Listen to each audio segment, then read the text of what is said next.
Et salut tout le monde. Excusez-moi. Installez-vous donc, mettez-vous bien. Ici, on est au chaud, on est tranquille. Parce que c'est Noël, on se pèle le cul. Alors autant rester au coin du feu, flex, à se raconter quelques histoires, discuter. Pourquoi pas? Parce que oui, c'est une petite chose à laquelle j'avais pensé un peu après Halloween. Comme vous avez pu le voir de toute façon avec le titre, hein, je pense. Il y a bien une chose que je peux faire, potentiellement la seule chose que je pouvais faire pour Halloween, c'était une vidéo qui raconte mes aventures, et mes aventures d'ailleurs, niveau fantôme, niveau paranormal en fait.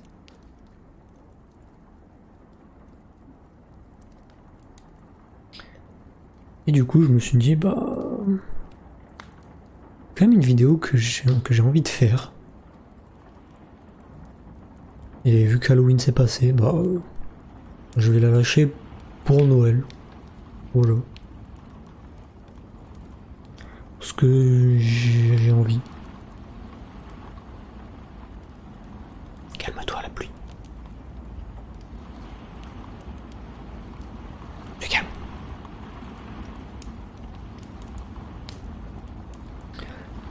J'ai envie de dire que même à Noël, il y a des gens, surtout cette année-là, j'ai envie de dire, avec le virus et tout ça, il y aura des gens qui seront pas très Noël, pas très famille, très amis, très réunion en fait. Un peu comme moi, j'ai envie de dire, même si j'aurais pas trop le choix. Mais bon, écoute. Et du coup, bah pourquoi pas raconter un peu tout ça. Tout simplement. Comme ça, au moins, ça me fait une vidéo pour Noël. Une vidéo gratos, j'ai envie de dire. Et en même temps, ça me fait vous raconter un peu mes aventures de ce point de vue-là. Et que vous pourriez potentiellement me connaître un peu mieux. Bon, ça sera pas la folie furieuse, mais bon. C'est déjà ça, on prend. Alors installez-vous, parce que je sais pas combien de temps va durer cette vidéo. Peut-être juste 40 minutes, peut-être 1h30, je sais pas, le temps de tout dire. On n'ai aucune idée. Mais en tout cas, let's go.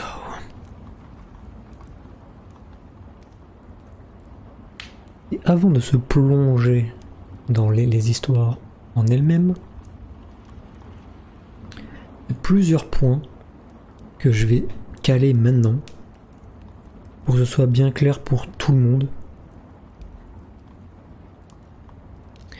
Premièrement, vous croyez ce que vous voulez de tout ce qui va suivre. Vous pouvez me croire sur parole. Vous pouvez ne pas croire un seul mot de ce qui va suivre. Vous pouvez croire que j'ai tout inventé, que j'en rajoute, ou tout ce que vous voulez. On s'en fout. Et je pense que moi je m'en fous encore plus.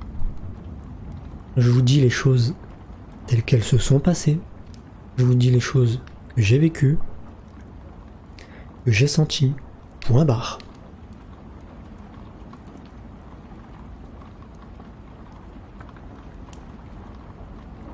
Deuxième chose, ça va peut-être vous paraître un peu bizarre avec ce qui va suivre, mais personnellement, je ne crois pas aux fantômes. Les fantômes, les esprits, les monstres, tout ce que vous voulez, j'y crois pas. Et c'est là où, dans votre esprit, il y aura peut-être un petit problème déjà. C'est que je peux pas affirmer que je n'y crois pas et en même temps affirmer que j'en ai vu.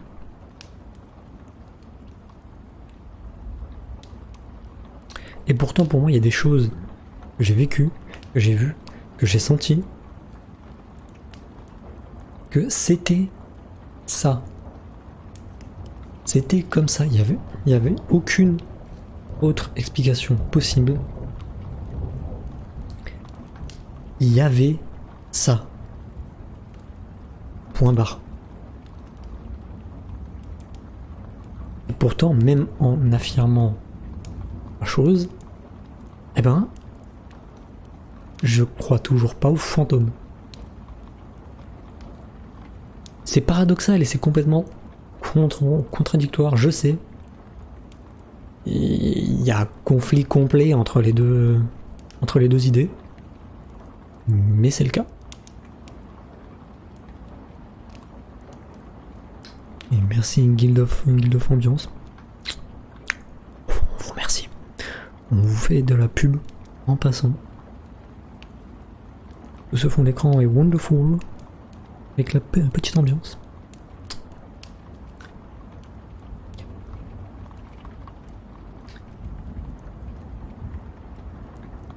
Troisième chose, beaucoup d'histoires de fantômes, de paranormal, tout ça, peuvent vite être détruites par l'âge du sujet. C'est-à-dire que énormément d'histoires du genre se passent ou sont centrées sur quelqu'un qui aura entre 3 et 8 ans, on va dire, par là, tu vois. Comment te dire que bah à 4-5 ans, t'es encore en train de te construire mentalement, tout ça. Tu sais pas vraiment ce que tu vois, ce qui se passe autour de toi. C'est pas interpréter ce qui se passe comme il le faudrait. Donc, surtout que t'as une imagination de fou, donc tu peux imaginer plein de choses, être persuadé de choses qui n'arrivent absolument pas. C'est juste que t'es jeune et con. C'est tout.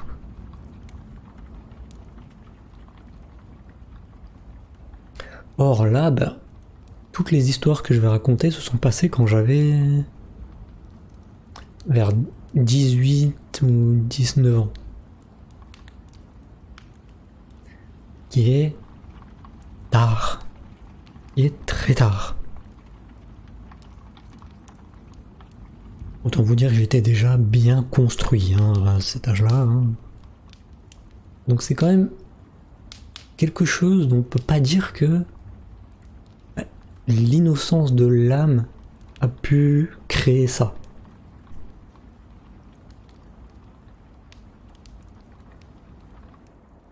Voilà.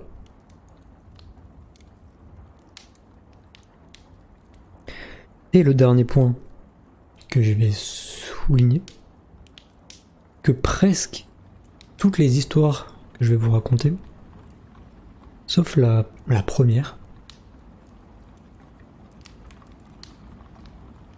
toutes les histoires sauf la première se sont passées dans la même maison. Maison dans laquelle j'ai habité pendant 4 ans peut-être. 4 ou 5 ans. Et même pire que ça, toutes les histoires se sont passées genre dans la même année, je dirais. Mais bon, ça j'y reviendrai un peu après. Ce qui me fait dire que c'est la maison elle-même qui était hantée, on va dire.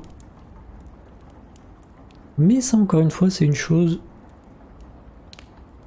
que je reprendrai à la toute fin pour conclure un peu tout ça. Parce que je vais épiloguer là-dessus. Donc bon. On va commencer donc ces petites histoires.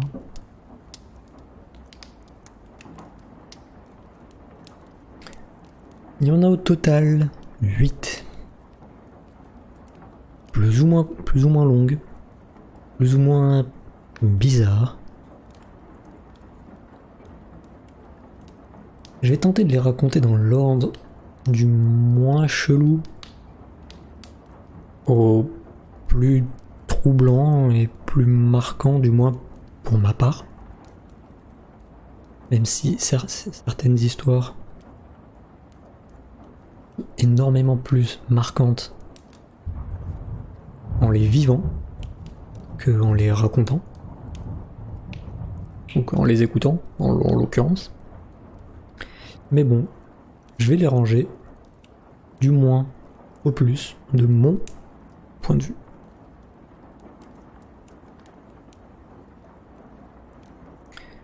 Et la première, ça sera donc les rêves sans fin.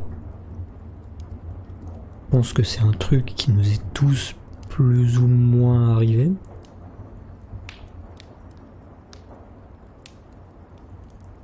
Peut-être pas tous. Ça a pu arriver à beaucoup de personnes, je dirais.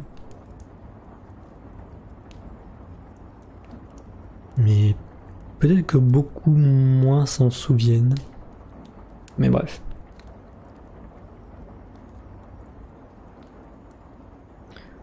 On commence le tout par un soir où tu vas te coucher tranquillement.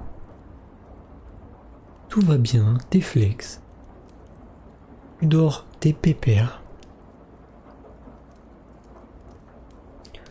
Tu te réveilles comme tous les jours.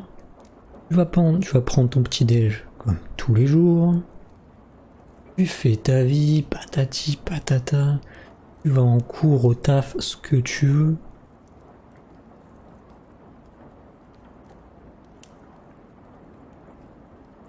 Tu reviens même pourquoi pas chez toi le soir.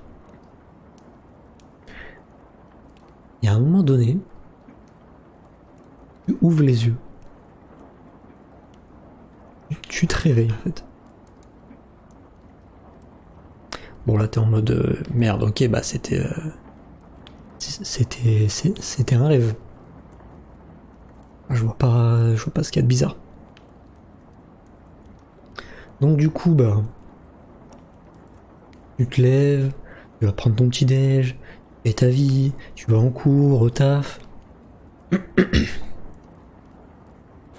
Et c'est généralement là, quand tu vas commencer à entendre des gens parler ou quoi, qu'il y a un petit truc qui va te titiller, et que t'as déjà l'impression d'avoir entendu ça, d'avoir vu ça, d'avoir fait ça, d'avoir vécu ça. Et c'est très bizarre. Mais tu te dis, bon, c'est pas grave. Donc là, donc ta journée continue, et à un moment donné, tu te réveilles. Encore une fois. Là, t'es en mode, putain mais chiant quoi. C'est extrêmement bizarre, mais pourquoi pas, hein, on va pas chercher plus loin que ça. Ok. Donc tu te lèves, prends ton petit déj, tu vas en cours, ou au taf. Et là déjà tu te rends compte que c'est des mouvements que tu avais déjà fait ne te met pas en veille, non?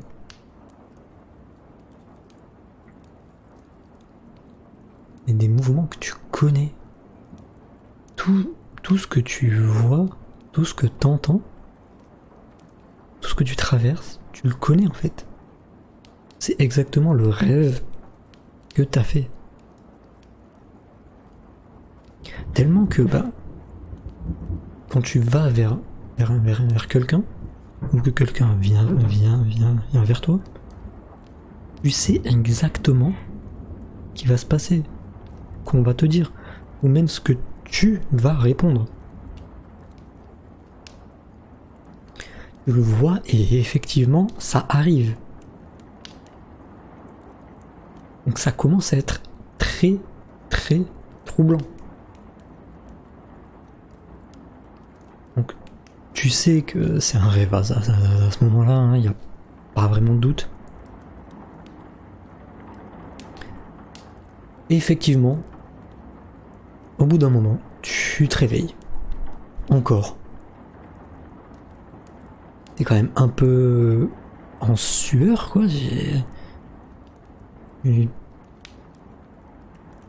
Tu comprends plus grand chose. T'es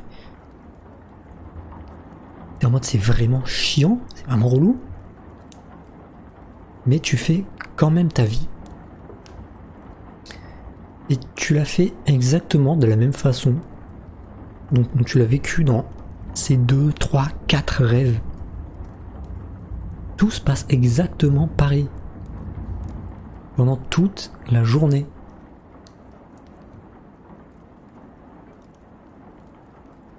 Tu entends toutes les mêmes choses. Tu vois les mêmes choses. Tu vis les mêmes choses. Mais cette fois, tu ne te réveilles pas. Parce que c'était pas un rêve.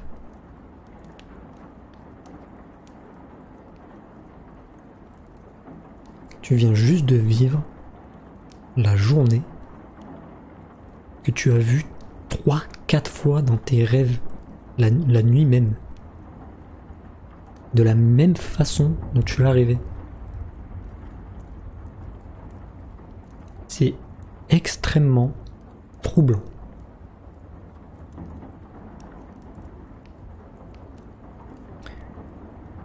Je sais qu'il peut y avoir l'explication du cerveau qui gère trop vite les informations de ce qu'il voit, de ce que tu entends, tout ça. Donc du coup il est duplique, c'est ce qui fait cette impression de déjà vu. Mais vraiment, quand tu le vis, t'as peur. Quand tu te rends compte que finalement le dernier n'était pas un rêve, mais que ça s'est quand même passé exactement comme tous les autres, peur.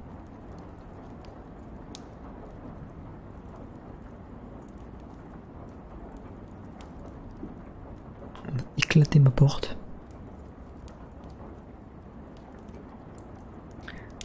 Mais enfin voilà. J'espère que c'est pas arrivé à tant de monde que ça. Et je le souhaite pas vraiment. Que cette impression d'être bloqué là-dedans.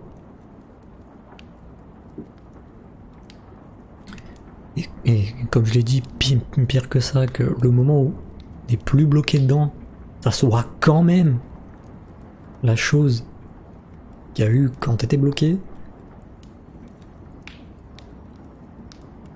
C'est très très bizarre.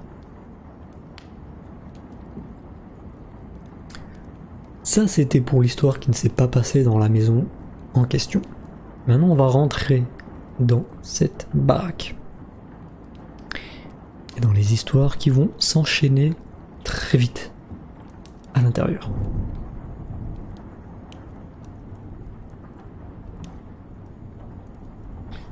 Du coup la seconde histoire, c'est un truc basique qu'on a tous vécu.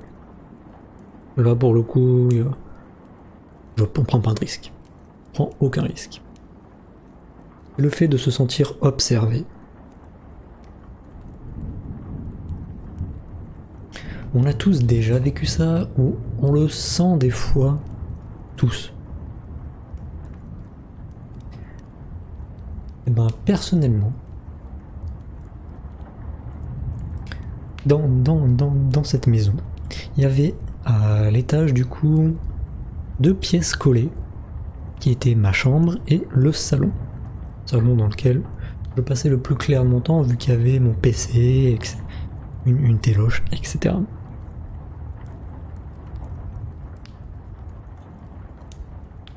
Il y avait en plein milieu de ce salon un fauteuil sur lequel je m'asseyais pour jouer à la console qui était en face.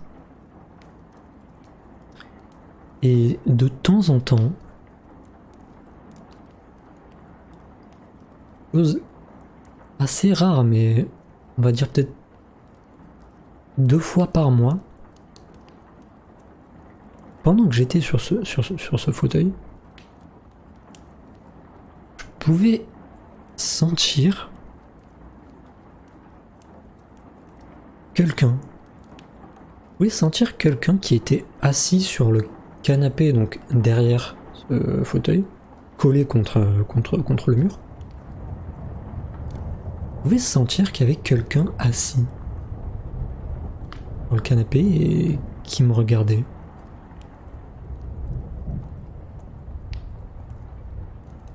Il n'y avait rien de gênant, rien de bizarre, c'est juste que je chantais quelqu'un qui était là en fait. Qui me regardait et... Comment dire? Et je cherchais pas à me retourner. Parce que je sentais quelqu'un, donc pour moi il y avait quelqu'un. J'avais pas de doute. Du coup ça servait à rien que je me retourne.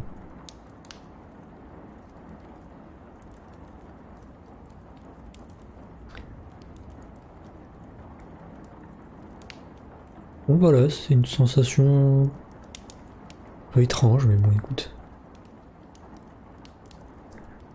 Je pense que ça nous est tous arrivé comme dit, donc bon.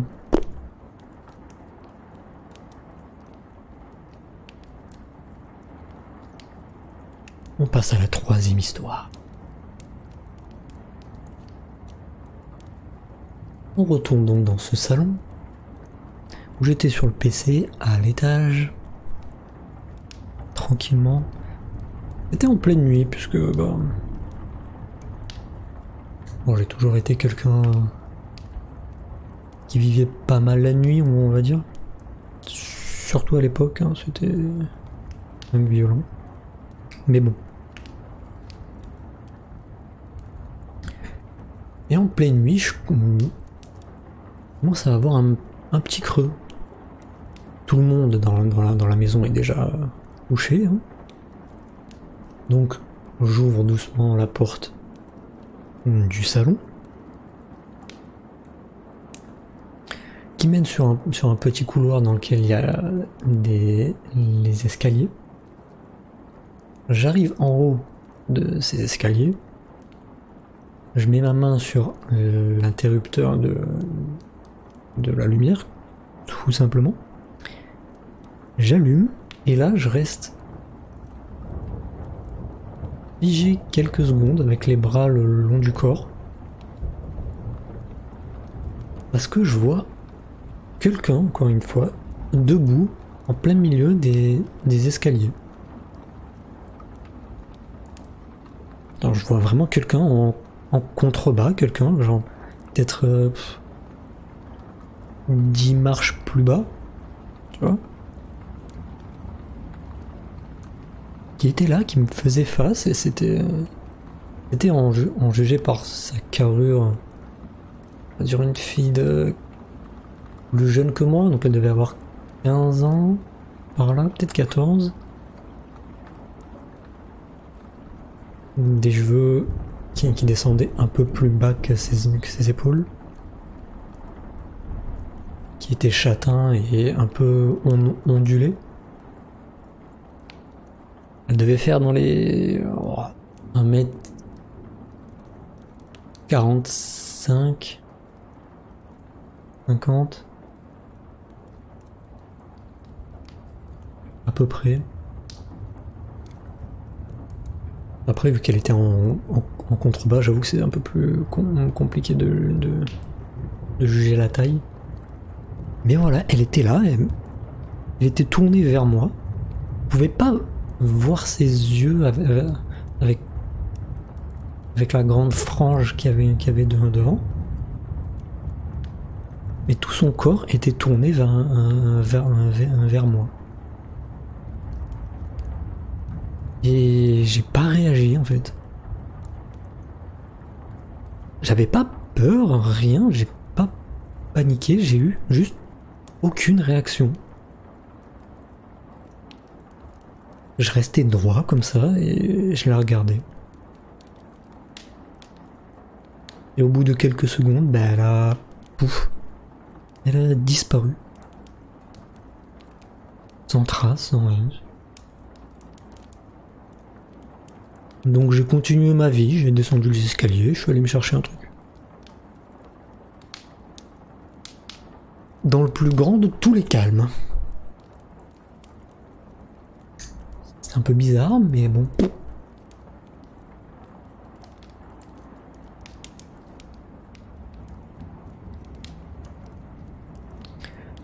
On passe maintenant à la 4e histoire. Pour celle-ci, on repart dans ces escaliers, mais cette fois en pleine journée. Et en partant d'en bas des escaliers. C'est-à-dire qu'en bas des escaliers, il y avait aussi une porte qui séparait du coup les escaliers de l'entrée. L'entrée, salle à manger, cuisine qu'il y avait, bref. Du coup, en étant dans cette salle à manger, je cherche à remonter. J'ouvre donc la porte des escaliers, tranquillement. Et là, je vois un truc un peu sombre. Une tache sombre, bizarre. On va dire sur la 3e marche. Oui, à peu près. Mais bon, je vois pas très bien, donc je m'approche, je referme la porte derrière moi. Je me penche un peu pour mieux voir ce truc, hein. Et il s'avère que c'était une tache rougeâtre qui grandissait. Elle grandissait petit à petit. Elle grandit. Et ça commençait à couler le long des marches.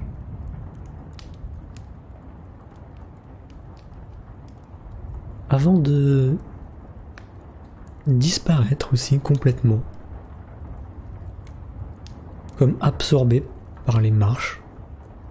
En une seconde ou deux.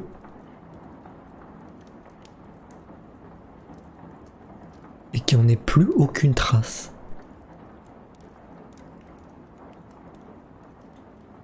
C'était quelque chose de très chelou. Mais encore une fois, j'ai pas cherché plus que ça.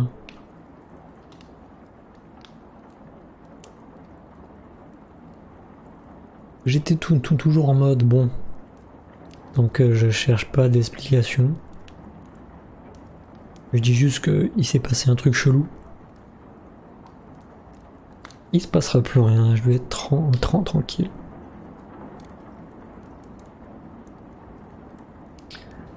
Belle erreur, mon cher le sueur. Puisqu'arrive la 5e histoire.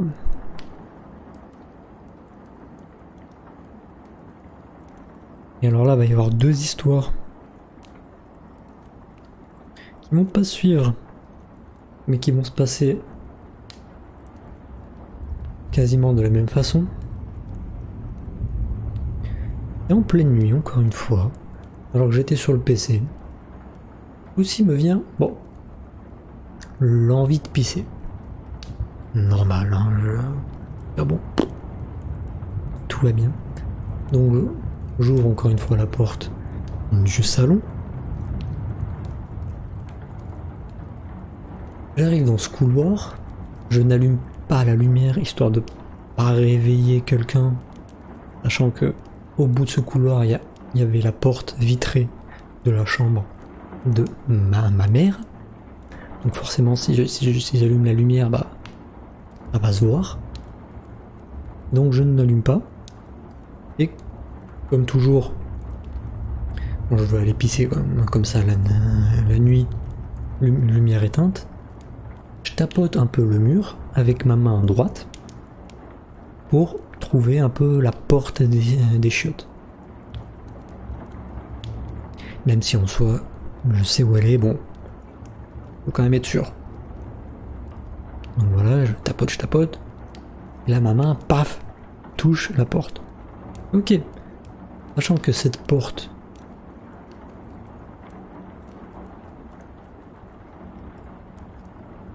ne pouvait pas se fermer à clé de l'extérieur, elle était tout le temps entrouverte, on va dire. Tout le temps. Tant qu'il n'y avait personne dedans, elle l'était. Donc bon, je touche la porte.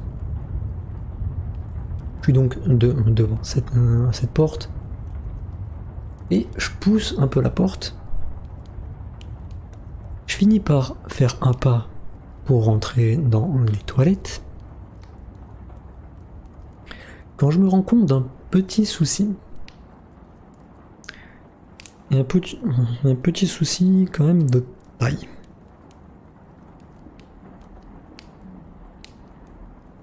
La porte ne s'est pas ouverte. Ouais.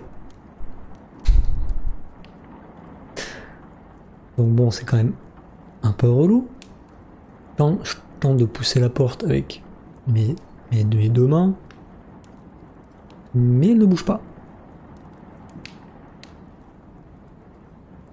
Je tente de pousser un peu plus fort avec l'épaule, hein, je vois.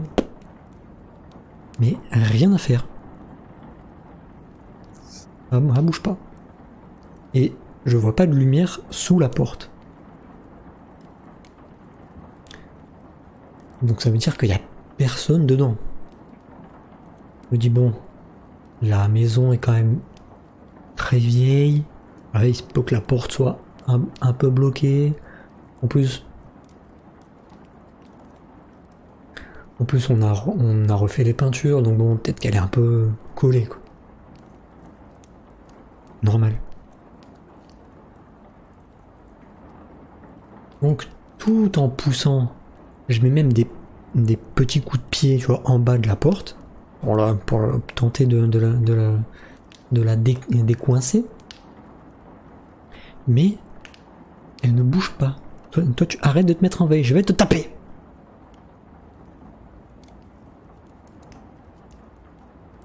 Il n'y a vraiment aucun moyen. Donc, je tente pendant 5-10 secondes, vraiment, je bourre la porte, vraiment tellement que je prends un peu d'élan et je mets un gros coup d'épaule dedans. Rien à faire. Elle ne bouge pas d'un poil. Bon, vraiment saoulé, mais bon, voilà. J'appuie donc doucement ma main gauche dans la porte pour vraiment souffler, quoi, être en mode casse les couilles. Et en ayant à peine appuyé sur la porte,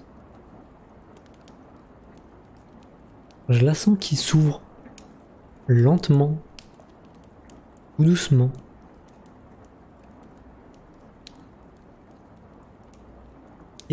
Et entièrement.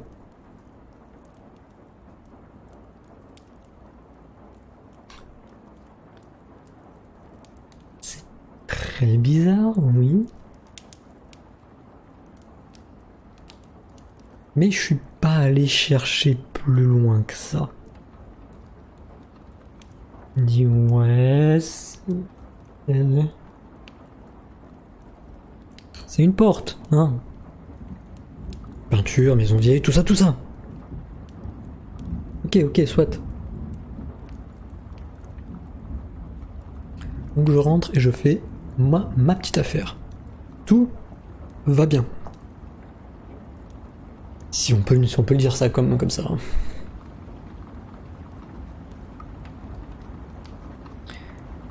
La suivante, là par contre, a un peu moins d'explications. Mais bon.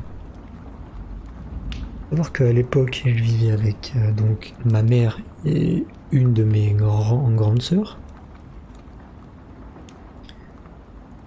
Et donc ça s'est passé le soir, ouais, à 20h pour un dîner, quoi. On était dans le salon et on bouffait. Et comme d'hab, on bouffait avec la télé allumée, devant devant l'auto, le kéno et les infos. C'est normal, quoi. Généralement en famille, il se passe, quoi. Du moins à l'époque, c'est ce qu'on faisait tout le temps. Mais bon, voilà. Ce jour-ci, j'étais pas mal, mais j'étais un peu à l'ouest, en fait. J'étais vraiment absent mentalement, physiquement. Je me sentais vraiment vide, en fait. Pas malheureux ou mal, mais je dirais limite que je me sentais pas, en fait, plutôt. Je savais que j'étais là, mais j'avais pas la sensation de l'être. Donc c'est un ressenti un peu chelou déjà, mais bon. De toute façon, c'est les humeurs. Ça arrive à plein de gens, je pense. Mais bon, on mange. Et là, le kéno, du coup, commence. Pour ceux qui ne connaissent pas la chose, hein, le kéno, enfin je crois que c'était le kéno à l'époque. Un peu comme le loto, donc il y a plein de chiffres et de nombres qui vont être tirés au hasard. Sauf que là, contrairement au loto, il y en a pas genre 10 ou 12, il y en a vraiment une vingtaine, tu vois, ou 25, genre vraiment, il y en a 2 fois plus. Donc c'est encore plus chiant, mais bon. Voilà, c'était la parenthèse vieux. Bon. L'émission commence, la meuf qui fait l'émission blablate, patati patata. Il commence à mélanger les boules, il mélange. Et à cet instant, même moi je sais pas pourquoi, pas comment, mais j'ai commencé à parler. Alors que je voulais pas, alors que j'avais rien à dire. Alors que j'avais même pas la sensation de parler. Et j'ai parlé et ce que j'ai dit, c'est juste des chiffres et des nombres. À la chaîne, comme ça. En ayant une expression vide, encore une fois, une voix complètement plate. Je balançais juste des chiffres et des nombres.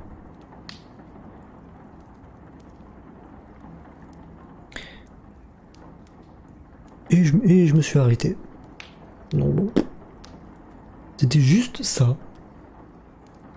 Allez savoir pourquoi. Le plus drôle dans tout ça, c'est le moment où le tirage a commençait à se faire à la téloche. Le plus drôle, c'était le visage de ma mère et de ma sœur qui se sont décomposés en voyant que chaque chiffre, chaque nombre que j'avais dit sortait, était tiré dans le tirage du Keno. Ils sortaient tous dans l'ordre exact où je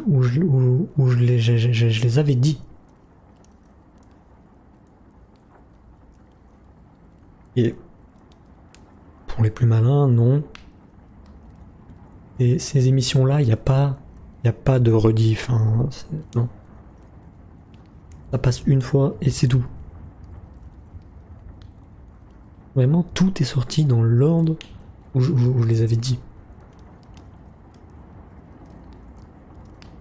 Les deux à table étaient choqués. Et moi, je m'en battais les couilles. J'avais eu aucune réaction. Et j'étais complètement absent du monde. J'ai juste fini de bouffer. Je me suis levé. Et je suis remonté. Calmement, sans dire un mot, sans qu'il se passe rien. J'étais juste out. Du coup, c'est très bizarre parce que cette sensation d'être limite un spectateur de ton corps, alors que t'es en train de parler, que t'es en train de bouger, c'est très troublant. Extrêmement bizarre. C'est pas... Ça ne traumatise pas, mais vraiment ça fait remettre en question plusieurs trucs. Donc bon, voilà.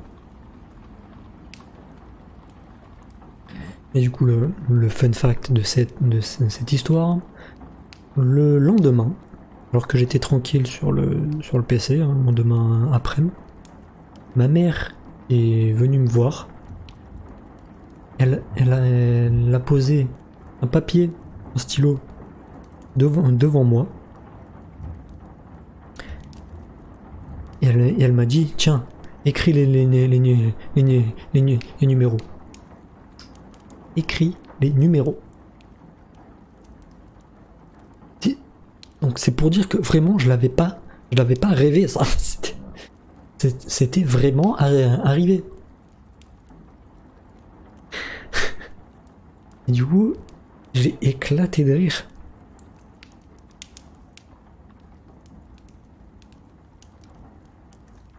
Mais bon, je lui ai fait plaisir, j'ai quand même écrit quelques chiffres, quelques numéros au hasard, mais autant vous dire que ça n'a pas marché. Mais c'était ultra drôle. Et très bizarre du coup.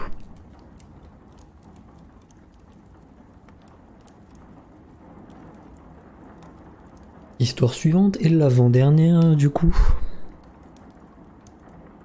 On repart en pleine nuit. J'ai encore une fois envie de pipi. Ouais, souvent, ouais, la nuit.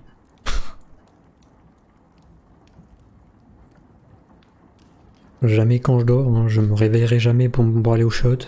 Ça n'arrivera pas. Mais voilà. Là j'étais tranquille en train de jouer sur le PC et d'un coup...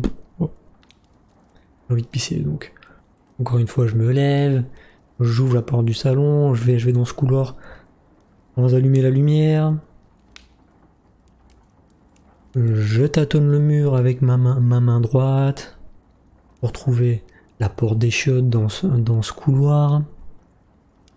Je la trouve, ma main collée à la porte, je la pousse un peu, et un pas en avant pour entrer dans les chiottes. Mais il y a un souci qui me fait revenir à ma place et que je me rends compte que mon avant-bras droit, ma main du coup, n'avait pas bougé. Était resté figé en l'air, comme ça.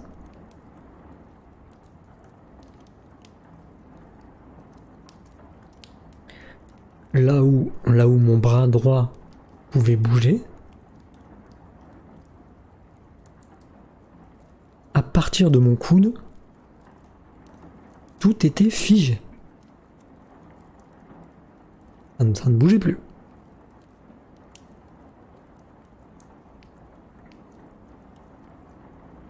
Donc bon, je trouve ça un peu bizarre, mais bon.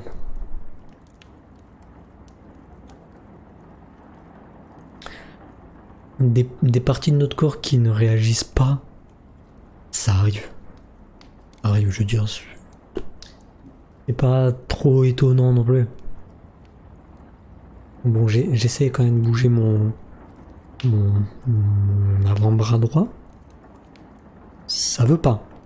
Mes doigts de ma main droite non plus. Elle reste à plat comme ça.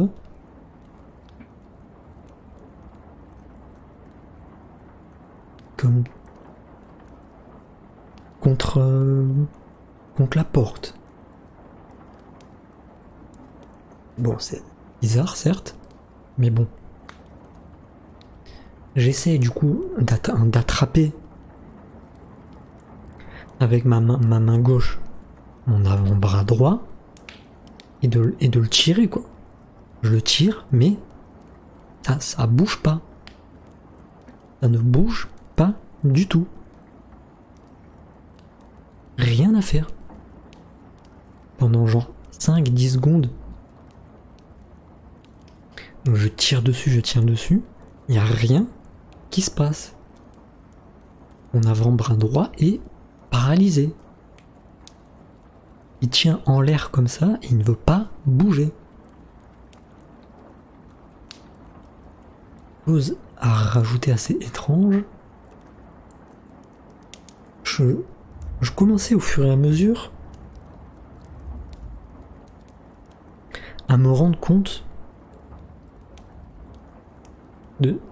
que y a un truc contre ma main figée. Il y a un truc qui s'appuie contre ma main figée. Un truc un peu froid. Et moi qui pensais que c'était la porte, avec les secondes qui passent, je me rends compte que c'est une chose qui a bien trop la forme de ma main. C'est quelque chose qui épouse quasiment parfaitement la forme de ma main. Il y a une paume, des doigts contre lesquels je peux sentir quasiment chaque articulation. Mais c'est extrêmement froid. Et ce froid commence peu à peu à monter le long de ma main, le long de mon avant-bras. Mon avant-bras pas paralysé. Là, j'avoue que je flippe un petit peu, quand même. Hein. Je commence un peu à paniquer. Je tire de plus en plus fort. Vraiment, je dis, faut que ça bouge. Quoi. Et en un instant, ce sentiment de froid repart. Et ma main se décolle. Je reprends le contrôle de mon avant-bras. De ma main. Donc là, je la regarde quoi vraiment pour être sûr, tu vois, bouger les doigts, ma main, tout ça. Et non, elle est là, c'est bon, tout va bien, elle peut bouger, ok. Donc je saurais pas trop l'expliquer. J'hésite quand même plusieurs longues secondes avant de rentrer dans les chiottes. Mais bon, je finis par rentrer. tranquillement. Et un pas, deux pas, voilà, je suis dedans.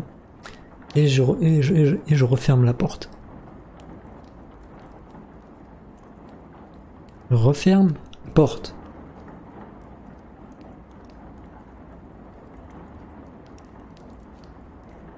Oui, c'est une chose à noter. Je referme la porte. Pourquoi? Parce que du coup, la porte était ouverte.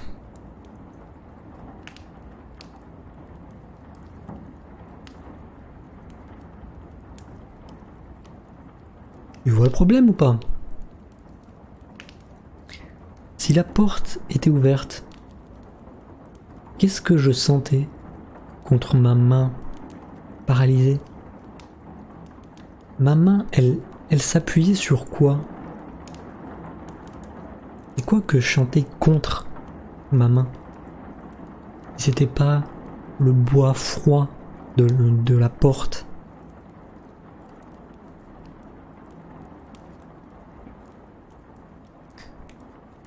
Voilà.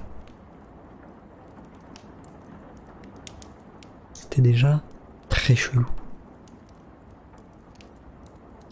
Et on passe du coup à la dernière histoire.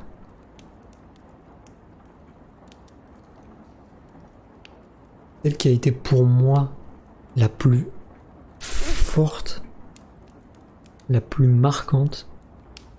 Et je m'en souviendrai de toute façon toute ma vie de celle-là, ça c'est clair. Clair, net et précis. Je pense pas que j'aurai de réponse. Ce qui est dommage dans un sens. Mais ça vous allez...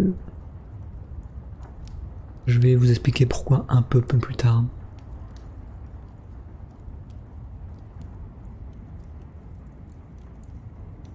Ça s'est passé alors que... On allait déménager dans genre 2 ou 3 mois je crois. Un truc du genre.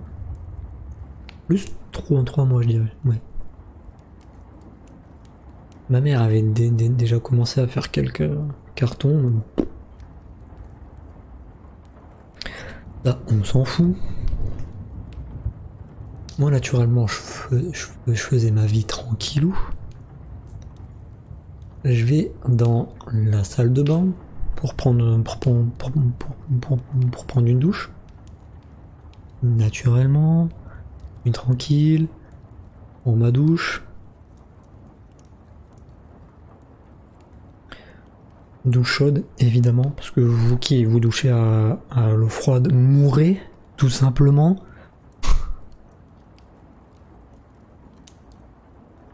Mais bon. Oui, je suis tranquille sous les douches, je suis bien. Et à ce moment-là, je sens quelque chose s'appuyer contre mon dos.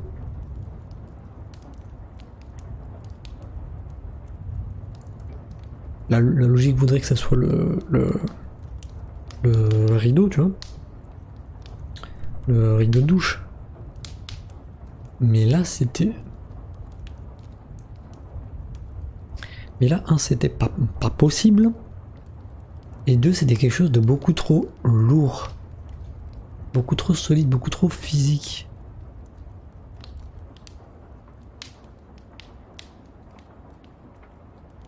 Je peux vraiment sentir un petit poids contre mon dos. Et pire que ça, je pouvais sentir déjà des mains, 2 mains s'appuyer sur mon dos, 2 mains sur chacun de mes omoplates, enfin une main sur le gauche, une main de droite,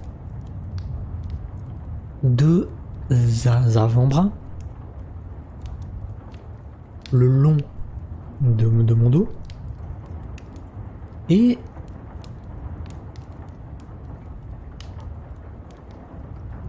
petite poitrine aussi. Puis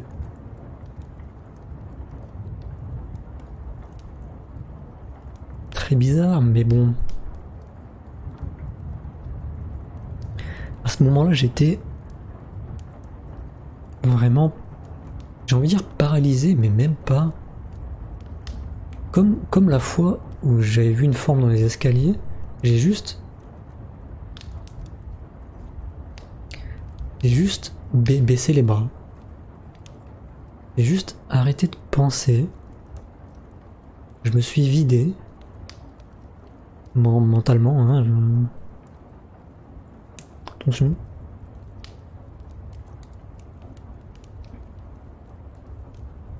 Et je restais là, comme ça. Parce que même si c'était bizarre,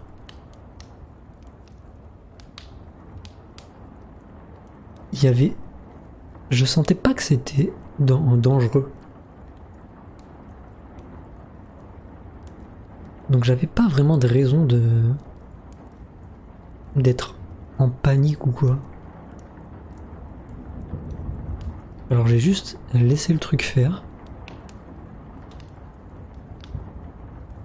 J'ai fini par sentir les doigts glisser le long de mes côtes, les mains passer sur mon ventre, et j'ai senti les bras m'enlacer doucement par derrière, alors qu'il y avait une autre forme qui venait s'appuyer en haut de mon dos. Exactement comme une tête en fait.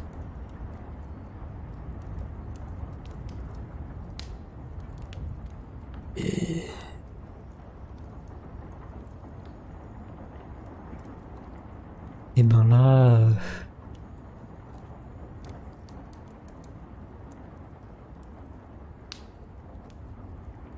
Là ça se complique parce que c'est vraiment des ressentis qu'il faudrait que je vous transmette et c'est pas possible.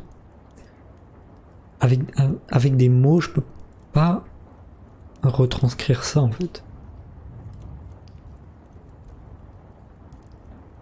C'était bizarre certes, mais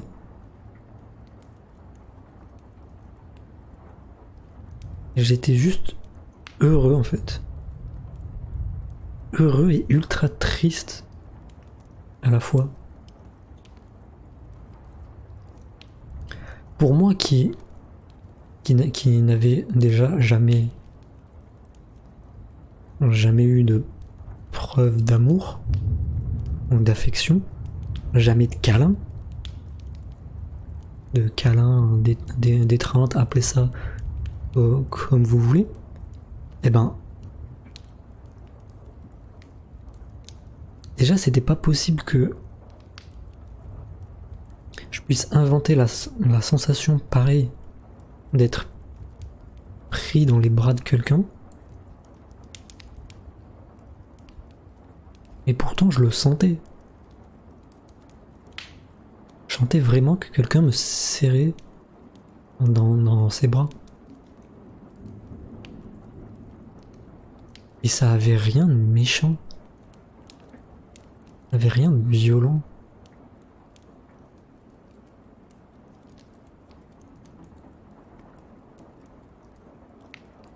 Et pendant que je me sentais relativement vide, en étant juste là, en attendant que ça se fasse, eh ben, j'ai fini vraiment par lâcher des larmes. Je commençais à pleurer, mais sans pleurer.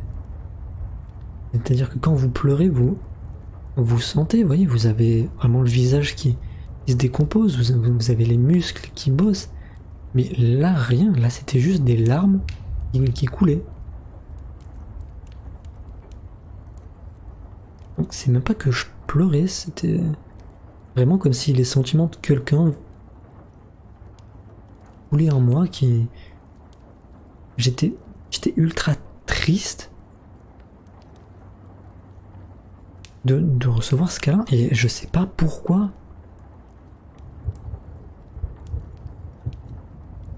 C'était un câlin ultra chaleureux, ultra bon, mais en même temps ultra triste. J'arrive pas à expliquer pourquoi. Je ressentais les deux en même temps.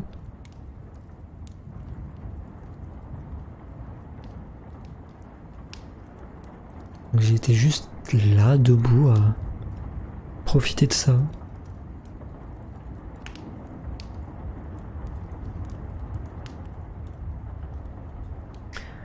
Et encore une fois, j'aurais pu me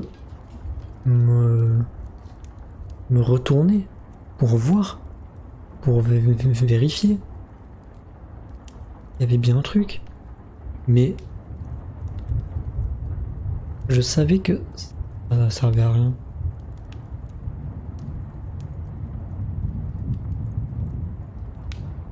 Je savais que c'était pas la peine. J'ai pas besoin. Je sentais vraiment quelqu'un qui s'appuyait contre mon dos, bouger, qui m'enlaçait. Et pour dire, même si j'aurais voulu me retourner, je pense que je m'en serais empêché de moi-même, juste pour profiter. Juste pour profiter de l'instant en fait. Et c'est assez bizarre mais voilà. Bref, au bout de quelques secondes, une quinzaine de secondes, je dirais, j'ai senti de nouveau les mains bouger, les bras qui détendaient peu à peu leur étreinte. J'ai senti faire une marche arrière. La silhouette contre mon dos se détachait lentement. J'ai senti les bras glisser sur mes côtes, puis les mains, puis les doigts. Et plus rien.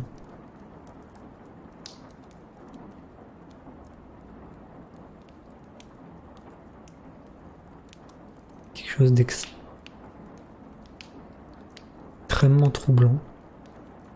Surtout que, le moment où j'ai senti la forme se détacher de moi, le moment où j'ai senti ses mains glisser pour partir, j'avais qu'une envie, c'était de les attraper pour pas les laisser partir. N'importe quoi que ça pouvait être, j'avais envie de le retenir pour pas que ça parte. Je sais pas si c'était égoïste parce que moi-même je voulais que ça reste, ou pour la chose en question, pour pas la laisser partir. Mais voilà. Et pourtant, même si c'était ma seule envie, encore une fois, je saurais pas expliquer pourquoi, mais je savais que ça ne servirait à rien.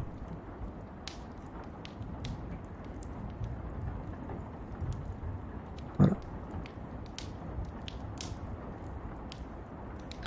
Je savais que même si je tentais, ça changerait rien.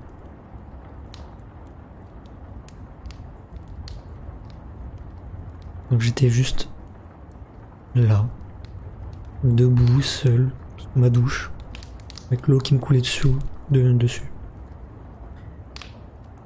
Les poings serrés, frustré de savoir que bah, ça changerait rien que je tente ou pas de l'arrêter, de la retenir de partir.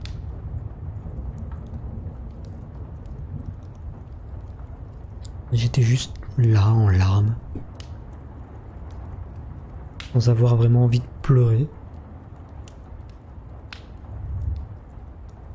J'étais heureux et ultra triste. Qui est très bizarre, mais... Et voilà. C'est tout, c'est juste comme ça que... le truc c'est fini. Et après ça, d'ailleurs, je n'ai plus jamais eu d'autres histoires bizarres ou d'événements paranormaux.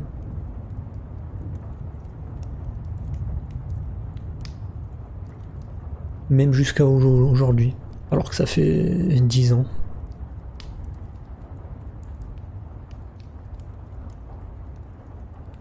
Je n'ai plus jamais rien eu. Et donc c'est là qu'on arrive dans les spéculations que je me fais à moi-même. On part du principe que j'ai effectivement vu une fille là-bas de 14-15 ans.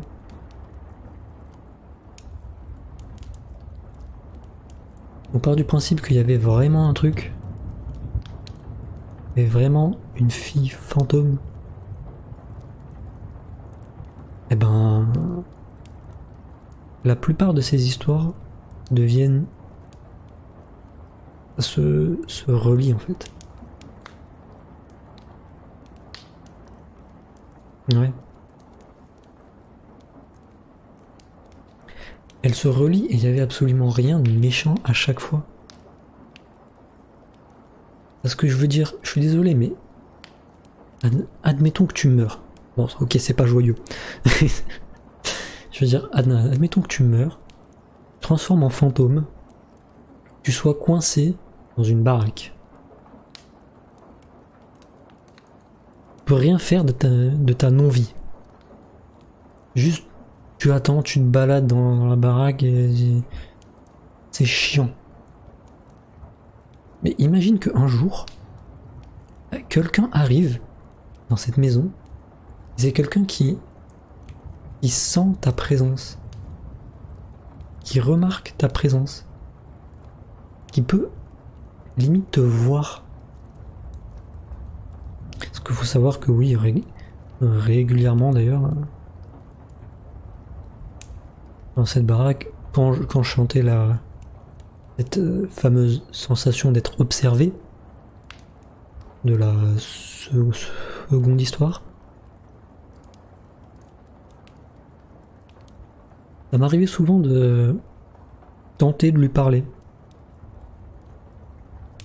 Genre vraiment juste, je lui parlais comme je parlerais à n'importe qui en fait.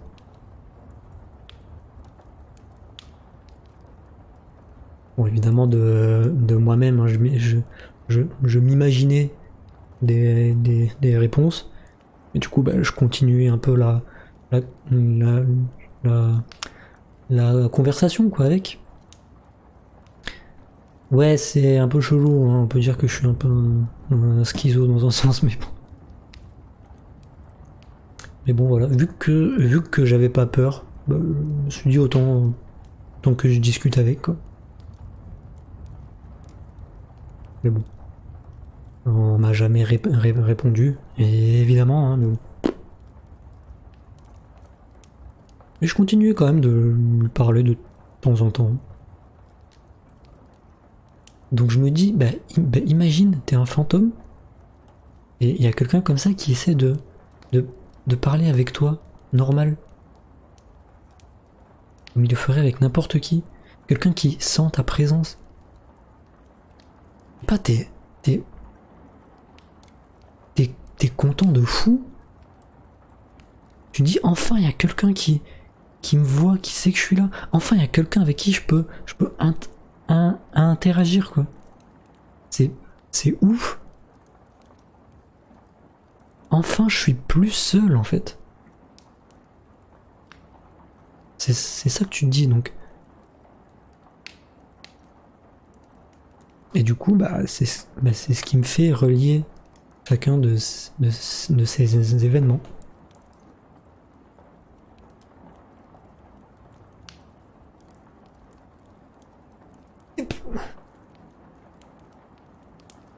Dire, tu prends la fois, les fois où je me sentais observé, c'est juste que, et effectivement, elle était là, assise, sur le canapé. Et elle me regardait, en train de jouer ou autre. Tu prends la fois où elle était dans les escaliers, où j'ai vu sa silhouette, juste qu'elle voulait me montrer. Elle voulait me montrer qu'elle était là et potentiellement à quoi elle ressemble. Tu prends la fois où j'avais vraiment le bras paralysé comme ça dans les airs, que je chantais vraiment un truc froid contre ma main, et c'était potentiellement sa main à elle. Elle voulait juste un contact comme ça. Prends la fois où j'ai vu cette fameuse tache de sang aux escaliers disparaître. Je me dis que c'est peut-être juste elle qui voulait me dire qu'elle est morte dans les escaliers en fait. Elle voulait me partager son histoire. Juste que je sais pas, elle s'est viandée dans les escaliers et du coup elle est morte là. Peut-être. Je sais pas. Donc, voilà. Et du coup, tu relis avec ça les événements de la douche, le câlin, la douche. Et là, il y a plusieurs options que je me dis.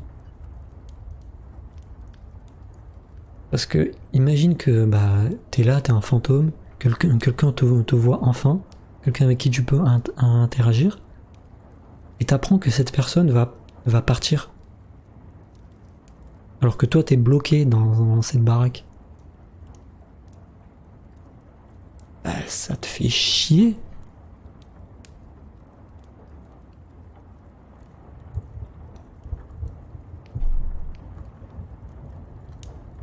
T'es juste ultra triste. T'as pas envie de le laisser partir, mais en même temps t'es ultra content d'avoir eu quelqu'un pour avec qui vivre, j'ai envie de dire. C'est paradoxal de le dire comme ça, mais ouais. Donc forcément, je me dis que soit c'était juste le câlin, c'était juste pour me dire merci et au revoir, ou adieu, parce que je devais partir. Et en plus, vu qu'après ça, il n'y a plus rien qui est arrivé, ça se défend. Soit c'est que c'est elle qui ne devait pas partir. Parce que je sais pas, parce que maintenant elle était bien, elle pouvait monter au ciel, je sais pas, j'en sais rien. Prenez l'explication que vous voulez, mais peut-être juste que elle devait partir. Peut-être que c'est pour elle que c'était fini. Du coup, elle voulait vraiment une dernière fois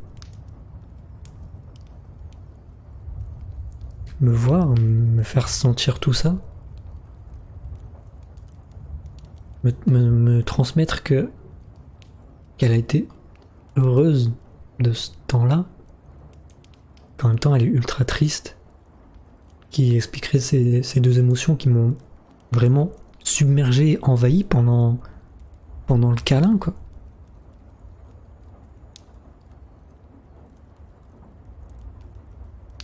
que c'était pas mes émotions.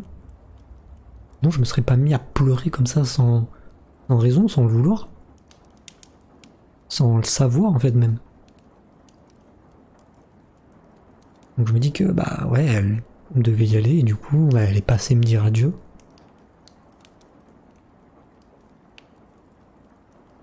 Et pour dire même ce câlin, vraiment à l'époque ça m'a fait un pincement au cœur de fou. Après que ça soit arrivé et que je l'ai réalisé, ça me faisait vraiment mal. Hein. Et même maintenant, bah, à chaque fois que j'y repense, je revois la scène dans ma tête, tout ça, ou que je le raconte, ça me fait un pincement au cœur. Hein. Parce que je sais pas quoi penser de ça. Et je le prends du bon côté, en mode bah... Au moins maintenant elle est soulagée. Elle a pu monter au ciel. Donc c'est bien. Si je le prends du côté, bah... Elle est encore bloquée là-bas. Elle voulait juste me dire adieu. Donc au final elle est de nouveau seule. Elle me fait atrocement chier.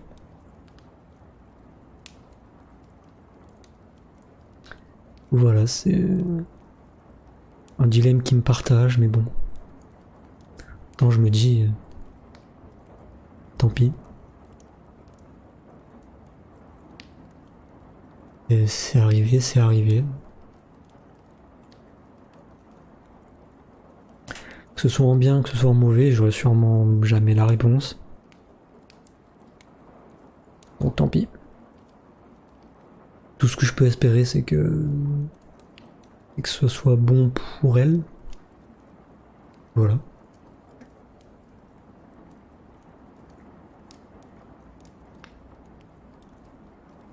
Je sais qu'il y a énormément, il y aurait potentiellement beaucoup d'explications sur la plupart des histoires que j'ai pu dire. Hein. J'en suis conscient, la science, vous inquiétez pas. Mais voilà, je voulais au moins partager ces histoires. Ça a été long, très long, vous m'en excuserez. Hein. Mais j'ai besoin que mes explications soient longues pour faire ressortir un maximum la chose en fait. Surtout que c'était des expériences pour moi qui ont été très touchantes, surtout la fin. Donc je veux pas faire passer ça vite en fait. Enfin. Bah voilà. Et comme ça que ça se termine. Mais encore une fois je le redis, libre à vous d'y croire ou non. Vous en faites ce que vous voulez. Moi je sais ce que j'ai vécu. Je vous l'ai dit. Vous y croyez? Est-ce que moi-même j'ai cru? C'est une bonne question. Est-ce que ça a vraiment une grande importance? Non. Parce que c'est arrivé. Et puis c'est tout.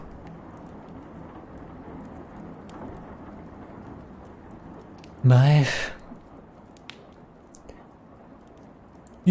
Du coup, si jamais vous aussi vous avez pu vivre des trucs un peu chelous et que vous voulez le partager, pourquoi pas, ou si vous voulez réagir aux histoires, n'hésitez pas en commentaire. Il n'y a aucun souci. Moi je prends. Et sinon, bah. Vu que je vais mettre cette vidéo pour Noël, je vais quand même vous souhaiter un joyeux Noël, un bon réveillon. Et pourquoi pas une bonne année, mais j'en aurai d'autres d'ici là, donc Je pense pas, hein. Il y aurait d'autres occasions d'ici là. En attendant, moi je vous remercie de m'avoir écouté. Je vous remercie once again de m'avoir suivi. Et je vous dis donc à la prochaine. Bye bye.